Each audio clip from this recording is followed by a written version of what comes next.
बोले हे राजन, आगे चलकर यदु के वंश में सूरसेन हुए, उनके आहू और आहू के उग्रसेन, उग्रसेन के देवक हुए, और सूरसेन के यहाँ वसुदेव हुए, और देवक राजा ने अपनी 7 कन्याओं का विवाह वसुदेव जी के साथ किया।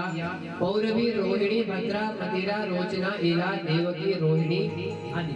तो बोले रोहिणी के हुए बलराम, और देवकी के हुए कीर्तिमान, सुषेण, भद्रसेन, और ऋजु, संवर्धन, भद्र, शेषावतार श्री बलराम जी, और आज हुए भगवान कृष्ण।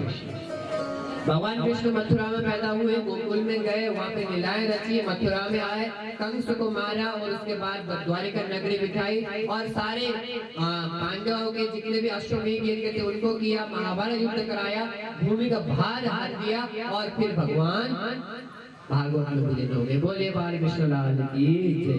बोले कथा पूरी हो गई, चलो जाओ जाओ जाओ। परीक्षित जी बोलते महाराज ये क्या कर रहे हो? बोले सूर्य का वंश बड़े अच्छे से सुना दिया, चंद्र वंश बड़े अच्छे से सुना दिया, खूब व्याख्या कर करके सुना दी, और जिसकी कथा सुनने के लिए मैं लालायित हूँ और उसकी कथा पहले ही खत्म कर दी। बोले और सुनाओ, प्रेम से बोलिए। तो सुखदेव जी कहते हैं कि मैं ये जानना चाहता था कि तुम्हारी कथा में रुचि है या थक गए कथा सुन सुन के? क्योंकि बीच बीच में परीक्षा भी तो लेनी होती है कि भाई हाँ पात्रता है या केवल हम बोलते हुए चले जा रहे हैं। बोले नहीं नहीं महाराज, मेरे भूख प्यास की आप चिंता मत करिए, मेरे जीवन मरण की कोई बात नहीं, तक्षक कभी भी आके काटे, कोई दिक्कत वाली बात नहीं। आप मुझे भगवान कृष्ण की कथा सुनाइए कि भगवान कैसे आए, कैसे उन्होंने लीलाएं रची, कैसे उन्होंने जन्म कर्म किया, हम सब सुनना चाहते हैं। इसी के लिए मैं अपने आप को रोक के रखा हूँ, और यही कथा में आप एक्सप्रेस करा दे रहे हो। तो बोले सुनो, जब पात्रता दिखी तब देने में भी आनंद आता है। कोई भूखा हो उसे आप भोजन कराएं तो बड़ा आनंद आता है, और जो पहले से पेट भरा हो तो बोले नहीं नहीं, इसका तो पहले से पेट भरा है और भोजन भी कराएंगे तो वैल्यू नहीं मानेगा। तो परीक्षित जी ने पात्रता दिखाई, और श्री सुखदेव जी कहते हैं सुनो। वासुदेव कथा प्रश्नः पुरुषां ते पुनातिः, वक्तारं प्रेक्षकं श्रोत्रे तत्पाद सलिलं यथा। बोले जो इसने प्रश्न किया है ना बड़ा उत्तम है। क्यों? वासुदेव कथा प्रश्न। बोले भगवान वासुदेव श्री कृष्ण के संबंधित कोई भी प्रश्न किया जाए वो बड़ा उत्तम है। बोले क्यों? उससे 3 लोगों का फायदा होता है। बोले किसका? वक्तारम, जो उस कथा को बोलता है, श्रोतारम, बोले जो उस कथा को सुनता है, पृच्छकम, बोले जो प्रश्न को पूछता है, उन तीनों का कल्याण होता है। इसलिए तुमने जो प्रश्न किया है बड़ा उत्तम है। तो इस प्रकार से उनके प्रश्न का बड़ा सराहना करते हैं और कहते हैं कि मधुपुरी अर्थात मथुरा के जो राजा है उग्रसेन है, उनकी पत्नी का नाम है पवन रेखा, और एक समय की बात है वो अपनी सखियों के साथ बगीचे में क्रीड़ा कर रही थी। तो कालनेमी नाम का जो राक्षस था उसने देखा और उसका मन विचलित हो गया, और उसने उग्रसेन का रूप धारण करके समागम कर लिया। और जब ये बात पवन रेखा को पता चला तो उसे शाप देने लगी। तो बोले देवी रुको रुको रुको रुको रुको, तुम्हारा जो पुत्र होगा विश्व विजयी होगा, इसलिए तुम मुझे शाप मत दो। तो लालच में आगे बोले विश्व विजयी होगा, तो फिर शाप नहीं दिया। और जब वो पुत्र पैदा हुआ तो उनको बगीचे की बात याद आई, और पूसा के उसमें बांध के उसको नदी में प्रवाहित कर दिया। और आगे सूरसेन जी महाराज नदी में थे तो उन्होंने उसे उठा लिया। और जब वो बड़ा हुआ तो नारद जी ने सारी बात उनको बताई कि उग्रसेन का पुत्र है ये। तो फिर उग्रसेन के पास आया, और कंस में लिपटा होने के बाद, जो कांस है उसमें लिपटा होने के कारण उसका नाम पड़ा कंस। बोले ये बड़ा दुष्ट था, चारों तरफ हाहाकार मचाता था, लोगों का दुष्ट करता था, यज्ञ तप सब मना कर दिया था इसने।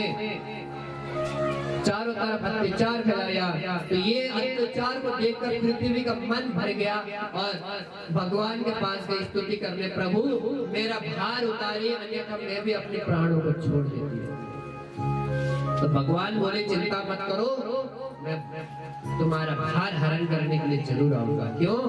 जब जब होई धर्म की हानि, बाढ़ी असुर अधम अभिमानी। जब जब होई धर्म की हानि, बाढ़ असुर अधम अभिमानी।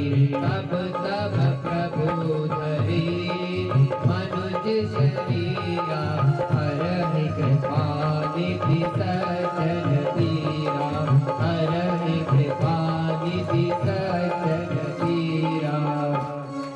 बोले जब जब धर्म की हानि होगी और ये अधम अभिमानी जब बढ़ेंगे, तब तब मैं विविध शरीर अनेक अनेक रूप धारण करके इनका संहार करने के लिए मैं आता रहूंगा। इसलिए हे देवी तुम निश्चिंत हो जाओ। ऐसा कहकर पृथ्वी को विदा किया है। अब बात है महाराज, उनकी जो बहन है चाचा की, देवकी, उसका विवाह हुआ वसुदेव जी के साथ। जब विवाह हुआ तो खूब दान दक्षिणा दिया विवाह के बाद, खूब बहन को प्रेम किया और बोला कि मैं ही बहन को छोड़ने जाऊंगा। तो ये देखा तो लोग बोलने लगे कंस बाहर से बड़ा कठोर है लेकिन दिल का बड़ा अच्छा है। क्योंकि घड़ियाल के आंसू देखे आपने? तो जब ये सब कुछ देखा तो देवता बोलने लगे जब इन लोगों के मन में इसके प्रति अच्छाइयां आ जाएंगी, पाप का घड़ा नहीं भरेगा, तो भगवान तो कब आएंगे फिर?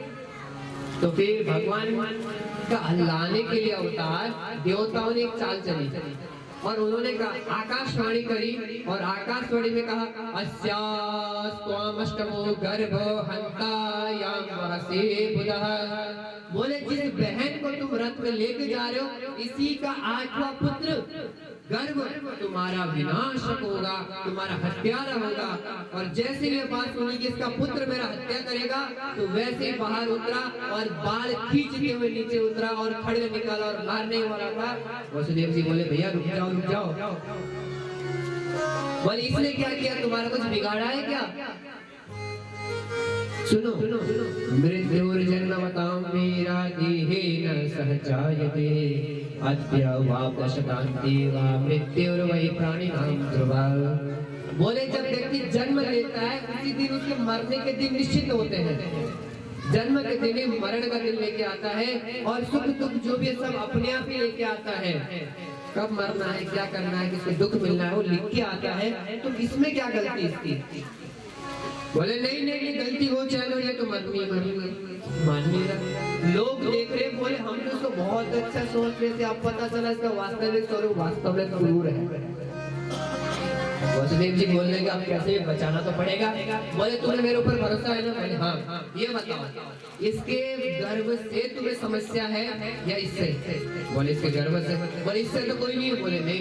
बोले मैं तुम्हें वचन देता हूँ जितने भी इसके गर्भ से बालक उत्पन्न होंगे मैं एक एक करके तुम्हारे पास लाऊंगा, तुम्हारे मन में जो आए वो कर लेगा। तो उनकी बात मानी क्योंकि जो वसुदेव जी महाराज थे वो सत्य प्रतिज्ञ थे, वो झूठ नहीं बोलते थे। तो क्या है महाराज उनको छोड़ दिया गया और जैसे पहला पुत्र हुआ तो वो लेके आए और कंस को दिया। और जब कंस को दिया तो कंस बोला कि अरे मुझे डर किससे है? 8वें से कि पहले से? 8वें से डर है। बोले इतना नन्हा शिशु मेरा क्या कर लेगा? वसुदेव सत्य प्रतिज्ञा है, चलो ठीक है कोई बात नहीं इसको ले जाओ। अब क्या था महाराज, देवता लोग फिर डर गए। बोले अगर ये बच्चों की हत्या नहीं करेगा तो हमारे कन्हैया कब आएंगे, पाप का घड़ा कब भरेगा। इस प्रकार से जिसके पुण्य बढ़े हुए देवता भी कम नहीं होते। उनसे बोलिए अपनी युक्ति साधने के लिए उन्होंने क्या किया, देवर्षि नारद जी को भेजा। देवर्षि नारद जी आए और एक फूल दिखाया कमल का 8 पंखुड़ी वाला और बोले ये बताओ इसमें से पहला कौन सा है और 8वां कौन सा है? गिनने लगा, बोले ये आत्मा है। बोले यहाँ से गिनना शुरू करो। बोले ये आत्मा है। बोले महाराज हर कोई आत्मा है इसमें तो। बोले समझ रहे हो क्या कहना चाह रहा हूँ मैं? बोले पहला भी आत्मा हो सकता है और आत्मा भी पहला हो सकता है। तो नारद जी की बात उनको समझ में आ गई। बोले वसुदेव को बुलाओ। वसुदेव को बुलाया गया और उसके पुत्र को वहीं पर पटक के मारा गया और वसुदेव और देवकी को जेल में बंद कर दिया गया। उग्रसेन ने मना किया तो उनको भी जेल में डाल दिया और राजगद्दी खुद ही हटा ली। अब क्या तुम्हारा है?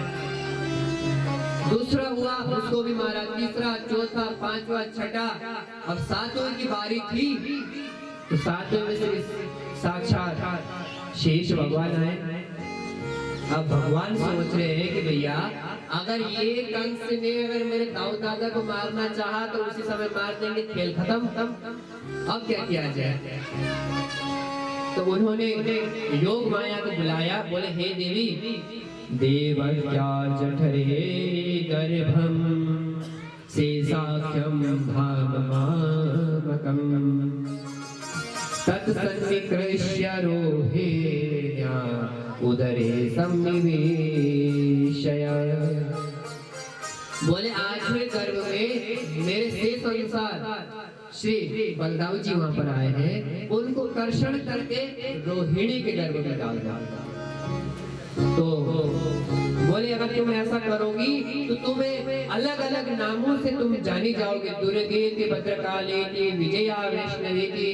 बोले तुम्हारे अनेक नाम होंगे, तुम्हारे अनेक भक्त होंगे, तुम्हारी पूजाएं हुआ करेंगे, तुम्हारे लिए जागरण लगा करेंगे। तुम्हारे एक नहीं, आपको पता ही है 4 नवरात्रि आती है।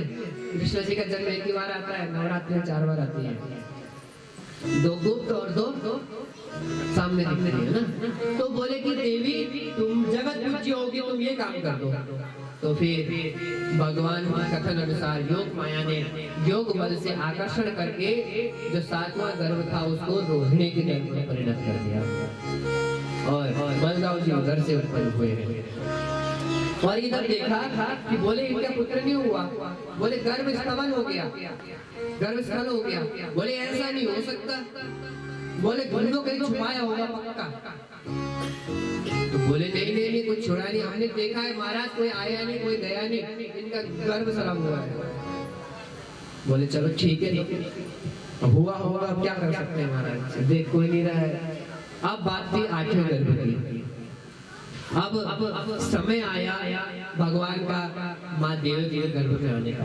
तो भगवान 8वें पुत्र से माँ देवकी के गर्भ में आए हैं। और जब भगवान उनके गर्भ में आए हैं तो चारों तरफ प्रकाश छा गया। उस अंधकार रूपी काल कोठरी में भी इतना प्रकाश होने लगा, बिल्कुल दिव्यपान। और ये प्रकाश देखता है और कंस सोचता है कि 8वां होने वाला है, मैं पहले देवकी को ही मार देता हूँ। वो मारने को सोचकर जैसे उनके पास जाता है सद्बुद्धि आती है। बोले नहीं, अरे बहन है, स्त्री की भी कौन हत्या करता है, अरे बालक वाली है, छोड़ो।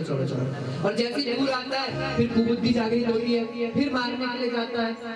क्योंकि जैसे ही हम भगवान के समीप आते हैं तो बुद्धि जागृत होती है।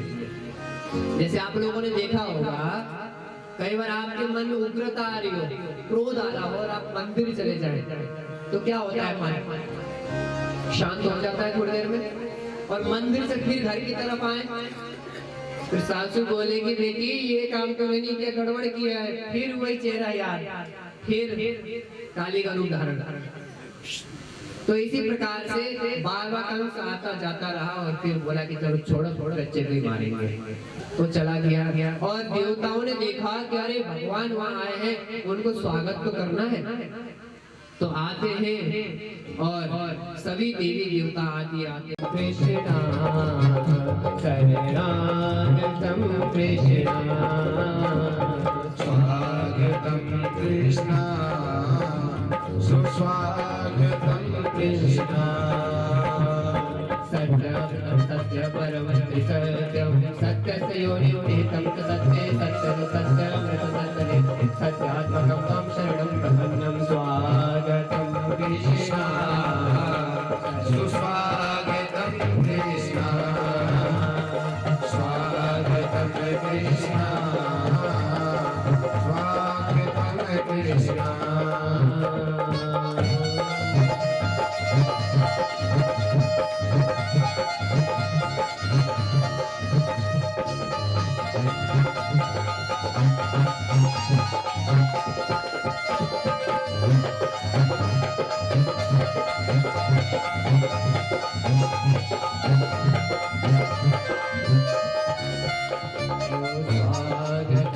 कृष्णा।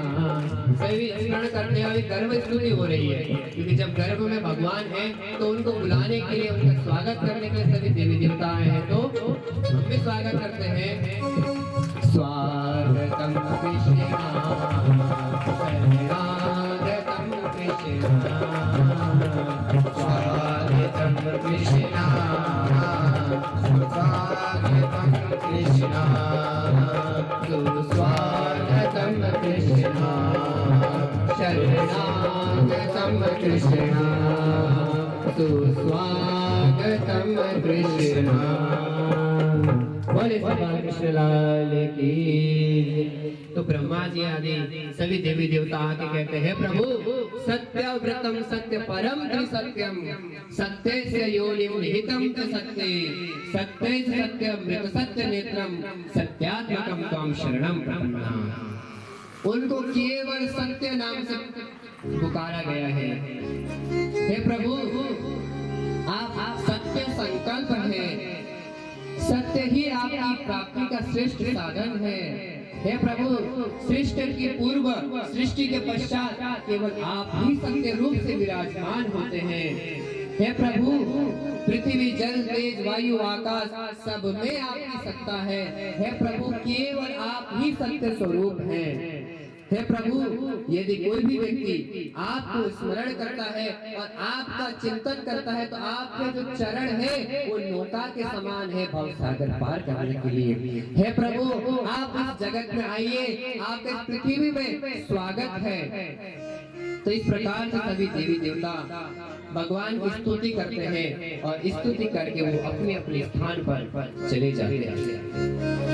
तो श्री सुखदेव जी कहते हैं कि हे राजन, जब भगवान आए हैं तो उनके साथ सभी देवी देवता अलग अलग रूप से मथुरा वृंदावन के क्षेत्र में आए हैं। कोई गोपी रूप से, कोई ग्वाल रूप से, कोई राजा के रूप से, सभी भगवान के साथ आए हैं। और राधा लक्ष्मी जी राधा रानी के रूप से बन के आए हैं। तो भगवान अकेले नहीं आए, जब आते हैं तो अपनी टीम के साथ आते हैं। जब कथा होती है तो अकेले नहीं कर सकते व्यासी महाराज, टीम चाहिए। तो भगवान भी अकेले नहीं आते, सब परिकर के साथ आते हैं। तो ऐसे ही भगवान आ रहे हैं तो उनका स्तवन किया है। और अथ सर्वगुणोपेतः कालः परमशोभनः, यर्येवाजन जन्मर्क्षं शान्तर्ग्रहहतारकम्। अब समस्त जो दिशाएं हैं सुगंधित होने लग रही हैं। चारों तरफ गुणवान सुहावना मौसम चल रहा है। रोहिणी नक्षत्र है, अष्टमी तिथि है, आकाश के नक्षत्र ग्रह सब शांत है, नदियों का जल पूरा निर्मल हो चुका है। रात्रि का समय आया है और रात्रि के समय में भी कमल खिल रहे हैं। जबकि कमल खिलते हैं दिन को, तो रात्रि को भी कमल खिल रहे हैं। तो जन्म मृत्यु के चक्र छुड़ाने वाले भगवान विष्णु देव की गर्भ से तमद्भुतम बालकमं भुजेक्षां चतुर्भुजं शंख गदाधर युधम। बोले भगवान चतुर्भुज धारण करके शंख चक्र गदा पद्म लेकर भगवान उत्पन्न होते हैं और उनके गले में झिलमिलाते हुए कौस्तुभ मणि है। और ऐसा रूप देखकर वसुदेव और देवकी के नैन गदगद हो गए और उनके चरणों में पड़ते हैं।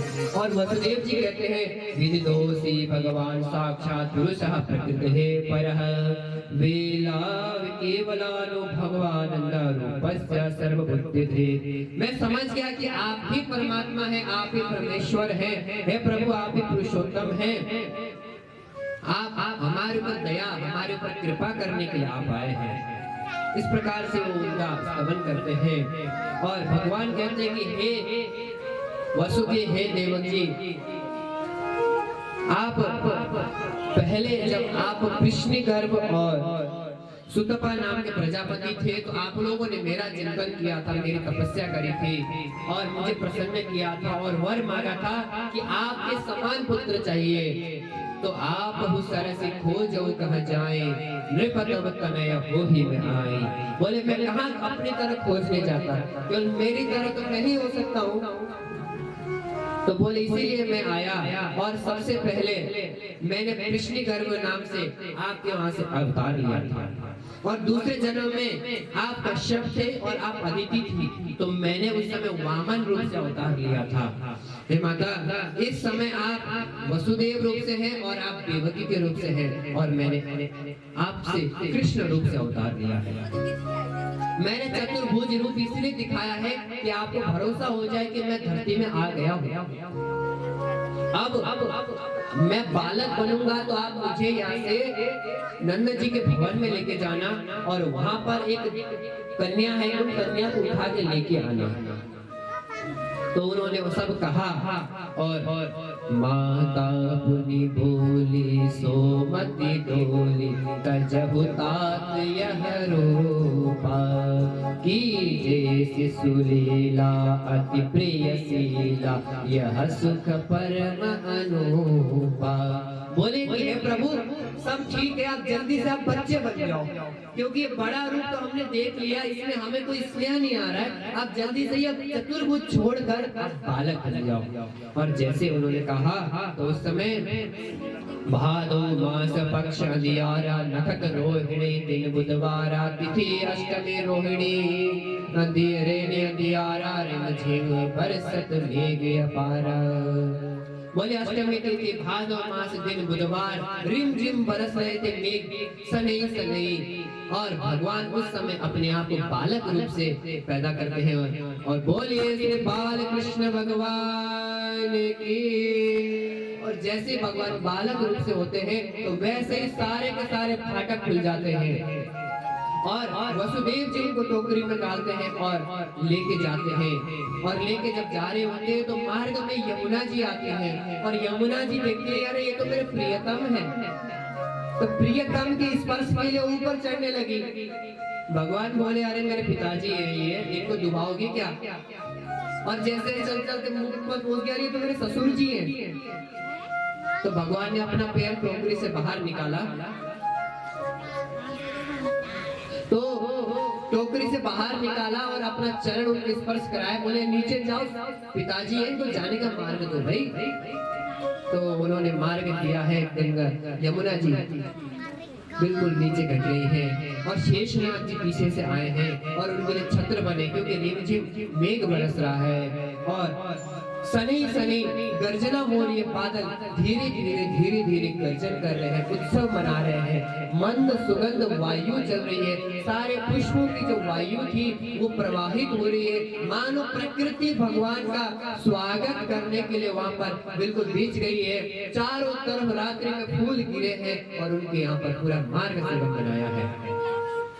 और इधर बात करें महाराज, इधर क्या चल रहा है नंद बाबा जी की तरफ? क्योंकि नंद बाबा जी को भी देखना जरूरी है ना, क्योंकि उनके घर पे भगवान जी जा रहे हैं। तो इधर नंद बाबा जी बूढ़े हो रहे हैं, यशोदा मैया जी बुजुर्ग हैं, इनके घर में अब तो कोई संतान ही नहीं है।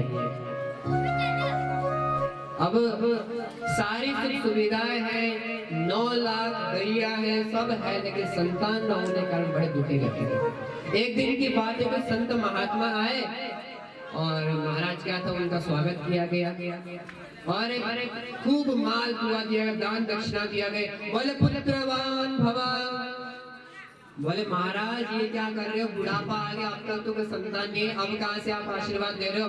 बोले नहीं, हमने बोल दिया तो अब होगा ही होगा, संतों का आशीर्वाद लाएगा, तुम चिंता मत करो, रोज अनुष्ठान होने दो, रोज यज्ञ होने दो, रोज भगवान का भजन कीर्तन होने दो, चिंता मत करो, देखो तुम्हारे घर में बालक जरूर हो जाएगा।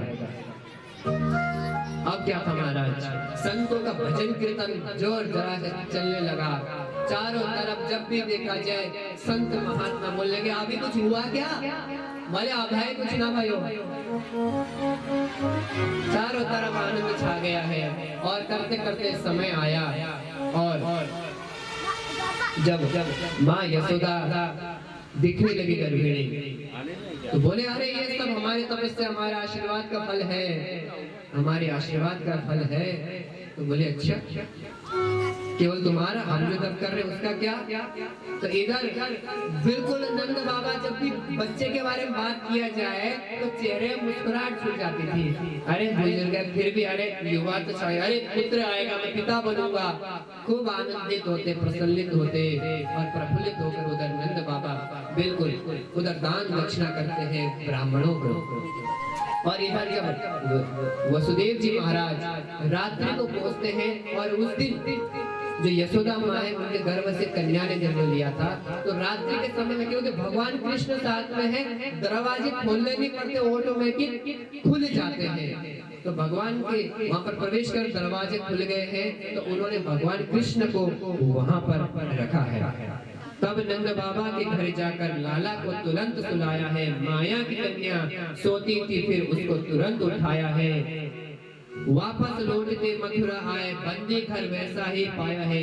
घुसते ही फाटक बंद हुए, कन्या ने रुदन मचाया है। उस कन्या को उठाया, कन्या को वहां छोड़ा। जैसे ही कन्या को छोड़ा, फाटक बंद होने लगे। बाबा उस टोकरी में रखते और एक हाथ से फाटक खोल के फिर चल रहे हैं। और जैसे से अंदर जाते गए फाटक बंद होते रहे।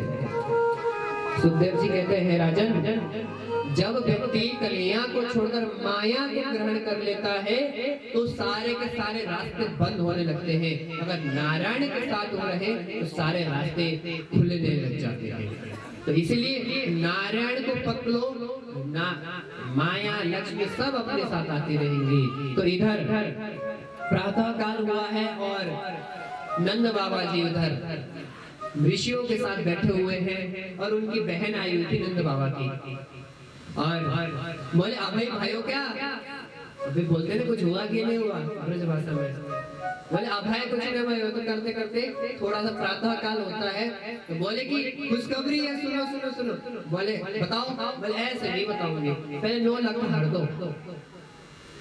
बोले ठीक है लो भैया आप बताओ। बोले तुम्हारे घर में संतान हुआ। बोले बेटा हुआ बेटी, ऐसे नहीं बताऊंगी, फिर मुझे चाहिए उपहार। बोले ठीक है लो, उनको दिया। बोले तुम्हारे घर लाला जाए हुए, तुम्हारे घर में पुत्र हुआ है।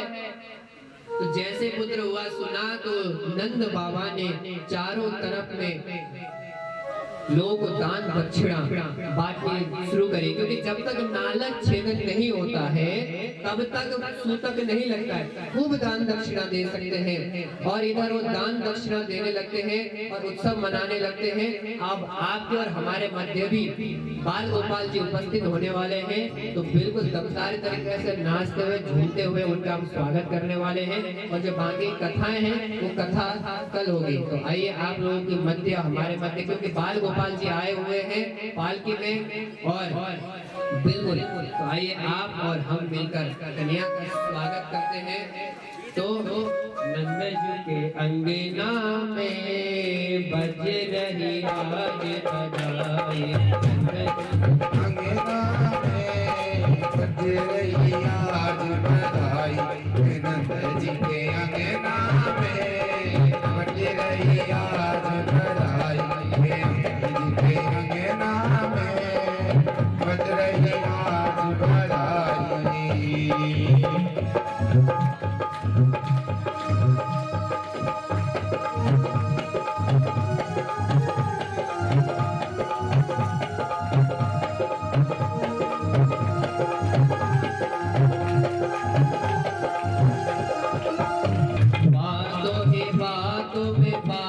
चली और बातों ही बातों में बात चली और हो गई बात निराली। हाँ हो गई बात निराली। नंद जी के अंगना में बज रही आज बधाई। नंद जी के अंगना में बज रही आज बधाई।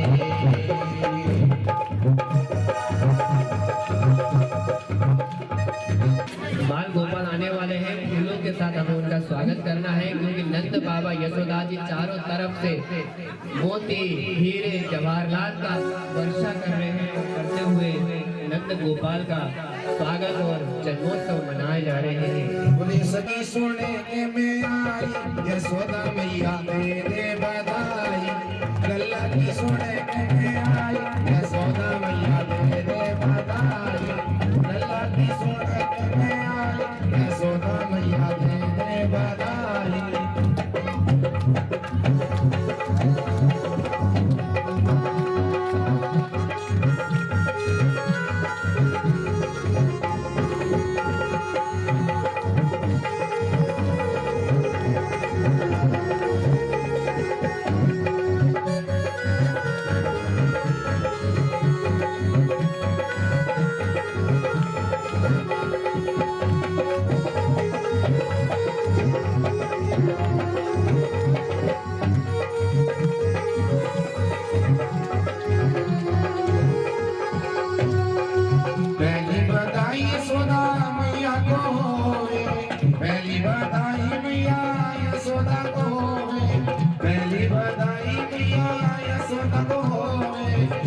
यशोदा मैया दे दे बधाई, लल्ला की सुनने में आई, यशोदा मैया दे दे बधाई। ताली बजा करके सभी के सभी, लल्ला की सुनने में आई, यशोदा मैया दे दे बधाई, लल्ला की सुनने में आई, दे बधाई।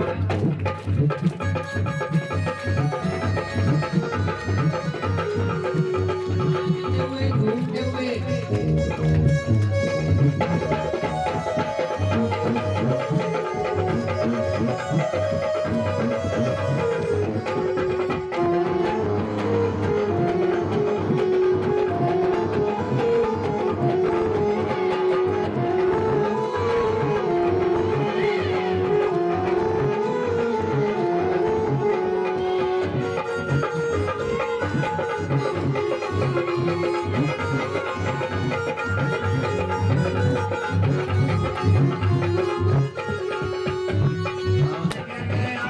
यशोदा मैया दे दे बधाई।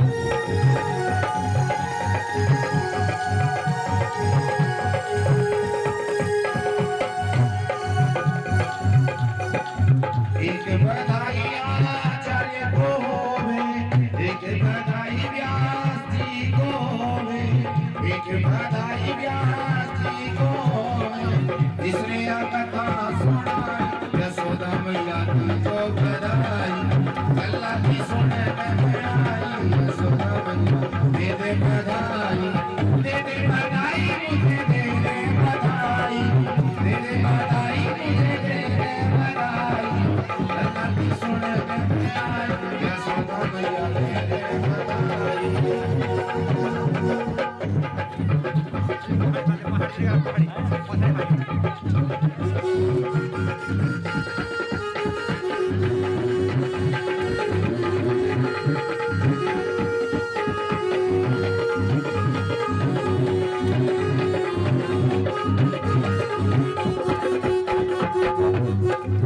वो कहते हैं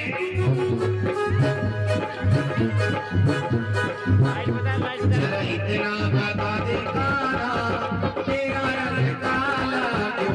जरा इतना बता दे काला, तेरा रंग काला क्यों? जरा इतना बता दे काला, तेरा रंग काला क्यों? तेरा रंग काला क्यों? तेरा रंग काला क्यों? तेरा रंग काला क्यों? तेरा रंग काला क्यों? तेरा रंग काला क्यों? तेरा रंग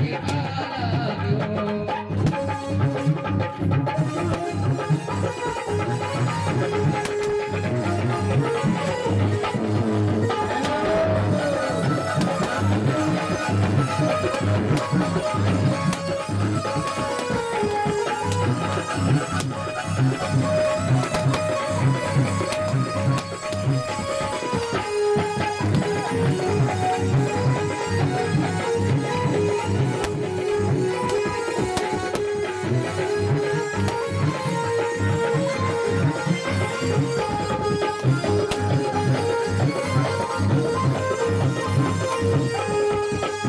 मेरे काली गाय का दूध पी, मुझे काली गाय का दूध पिया, मैंने काली गाय का दूध पिया, मैं काली गाय का दूध पिया, मैंने काली रात में जन्म लिया, मैं काली रात में जन्म लिया, मैंने काली रात में जन्म लिया, मैं काली रात में गाय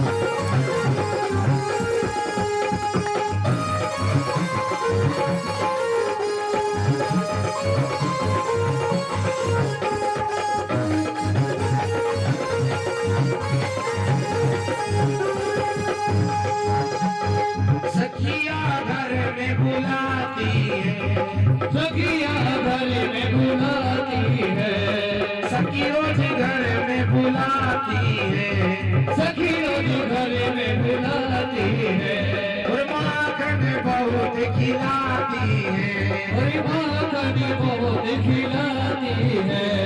सखियों का दिल काला इसलिए काला, जरा इतना बता दे काला, तेरा रंग काला क्यों, जरा इतना बता दे काला, तेरा रंग काला क्यों, तेरा रंग काला क्यों, तेरा रंग काला क्यों, तेरा रंग काला क्यों, तेरा रंग काला क्यों, जरा इतना बता दे काला, तेरा रंग काला क्यों, तेरा इतना बता दे काला, तेरा रंग काला क्यों।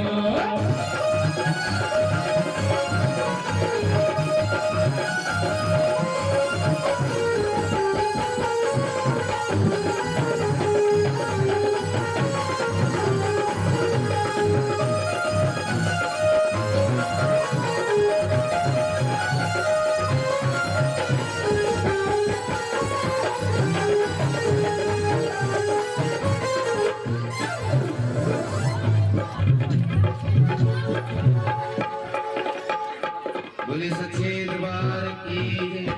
आइए आरती के लिए सभी के सभी भक्तजन तैयार हो जाएंगे। बोल वृंदावन वाके बिहारी लाल की जय। ओम चंद्रमा मनसोजा तदक्ष सूर्यो अजायत श्रोत्रवायुः प्राणस्य मुख दग्निरजायत हरि ओम। श्री भागवत भगवान की है आरती, पापियों को पाप से तारती। श्री भागवत भगवान की है आरती, पापियों को पाप से तारती। श्री भागवत भगवान की है आरती, पापियों को पाप से है तारती।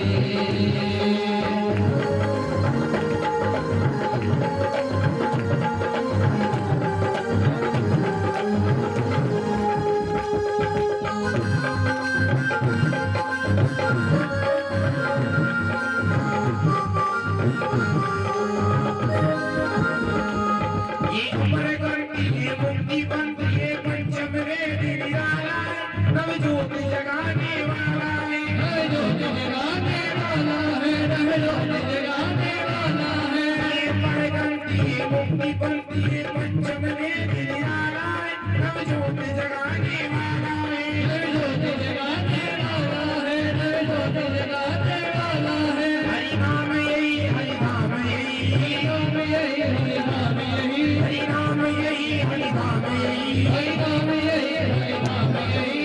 जग में मंगल की आरती, पापियों को पाप से तारती। श्री भागवत भगवान की है आरती, पापियों को पाप से है तारती।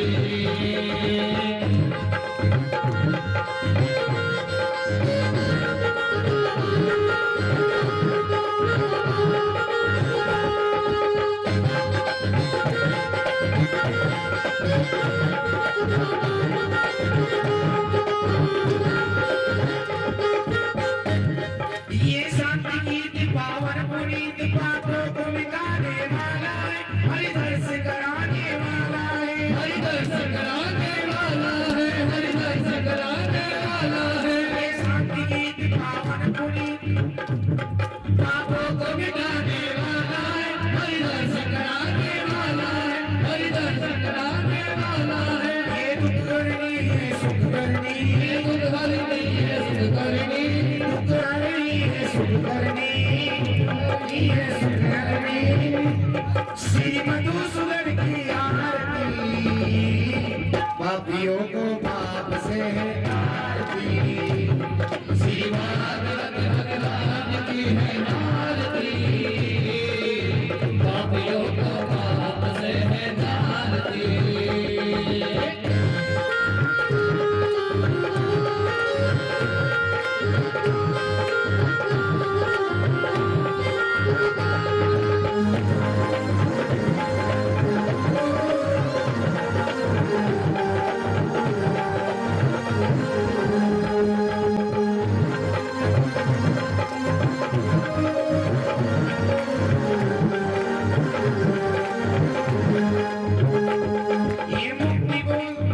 पंक्ति कोल सत्य मार्ग दिखाने वाला है, बिगड़ी को बनाने वाला है, बिगड़ी को बनाने वाला है, बिगड़ी को बनाने वाला है। ये मधुर बोल मधुर पंक्ति कोल सत्य मार्ग दिखाने वाला है, बिगड़ी को बनाने वाला है, बिगड़ी को बनाने वाला है, बिगड़ी को बनाने वाला है।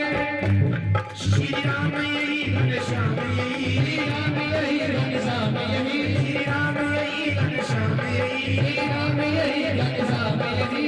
प्रभु की महिमा आरती, पापियों को पाप से तारती, श्री भागवत भगवान की है आरती, पापियों को पाप से तारती।